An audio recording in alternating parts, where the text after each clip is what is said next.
Hi everyone, আমি এখন পুনেতে আছি। আমি জাস্ট এখন এখানে এলাম, হোস্টেল থেকে এখানে আজকে শিফট করেছি। জাস্ট ব্যাগপত্র রেখে তোমাদের সাথে কথা বলতে এসেছি। বেসিক্যালি আমি অনেকদিন ধরেই ভাবছিলাম একটা ব্লগিং চ্যালেঞ্জ শুরু করি।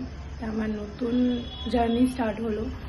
হোস্টেল লাইফটা একটু ডিফারেন্ট, সো কাইন্ড অফ ভালো মন্দ সব মেশানো। বাট এখন যেমন এক্সাইটমেন্ট আছে সেরকম নার্ভাস আছে। সব নিজের কাজ নিজেকে করতে হবে।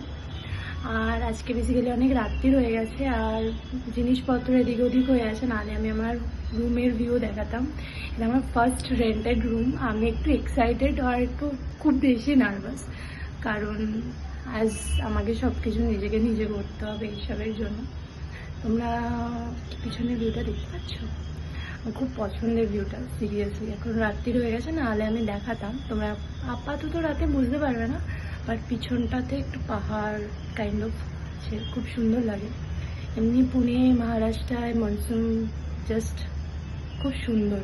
আর এখন জুন মাস চলছে, তো বুঝতেই পারছো বেশ বৃষ্টি বৃষ্টি পড়লে বেশ সুন্দর লাগে।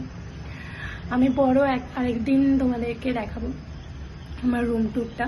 আপাতত তো গোছানো নেই, জাস্ট আমি এখানে আজকে এক্ষুনি এসেছি আর কি কিছুক্ষণ আগে। তো গুছিয়ে আমি তোমাদেরকে সেটাও শেয়ার করবো কি আছে না আছে।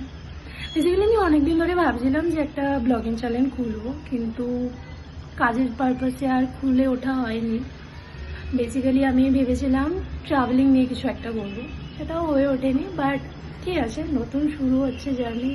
নতুন জার্নির সাথে আমার স্বপ্নটাও যাতে পূরণ হয়। তোমরা প্রে করো, তোমরা আমার সাথে দেখো, যাতে আমি আমার গোল অ্যাচিভ করতে পারি। আর ঠিক আছে, আপাতত এখানে আবার কথা হবে পরে। চলো, গুড নাইট, সবাই খুব ভালো থেকো।